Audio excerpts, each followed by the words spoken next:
Bonjour, aujourd'hui nous allons parler du casque de type Montefortino, une des plus importantes pièces archéologiques de l'Antiquarium Arborense, et de la panoplie d'un légionnaire romain lors de la bataille de Cornus, que l'association Sardinia Romana a reconstituée à l'aide de l'archéologie expérimentale.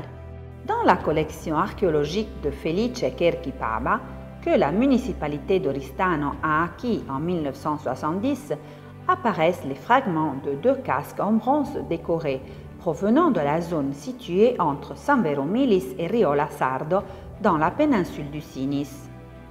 Les restes les plus remarquables remontent à un casque de type étrusque italique appelé Montefortino pour la petite ville du même nom en Italie centrale et correspondant à la typologie A de Robinson et à la typologie D de Coarelli. Cette importante pièce a été trouvée dans la plaine au sud-ouest du Montiferru, où se trouvait la ville de Cornus, chef-lieu de ce territoire. Cela est très important puisque, grâce à l'historien romain Tite Live, nous savons qu'en 215 avant Jésus-Christ, pendant la deuxième guerre punique, une bataille a eu lieu à Cornus, entre les Sardes, commandés par Osto, le fils d'Amsicora, et les Romains, conduits par Titus Manlius Torquatus. Cette découverte pourrait être liée à une autre découverte accidentelle de la moitié du XXe siècle lors de la voie agricole dans la campagne de Riola, où on trouva des armes et des urnes cinéraires.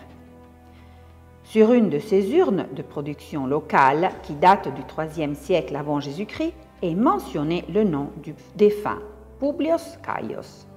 C'est probablement le nom d'un soldat latin ayant participé à la bataille de Cornus. De plus, dans la plaine de Narbolia, vers le Sinis, on a trouvé une glans plumbea, c'est-à-dire une balle en plomb, conservée maintenant à l'Antiquarium Arborense. Grâce à l'archéologie expérimentale, nous pouvons supposer ce qu'était la panoplie d'un légionnaire romain lors de la bataille de Cornus.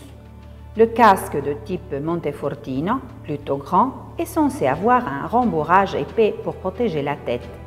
La cuirasse pectorale, un bouclier avec une perche centrale qui servait de renfort, le pilum de type républicain, une sorte de lourd javelot, une épée, non pas le fameux gladium, mais plutôt un skyphos, une épée de dérivation grecque très commune parmi les légionnaires pendant cette période.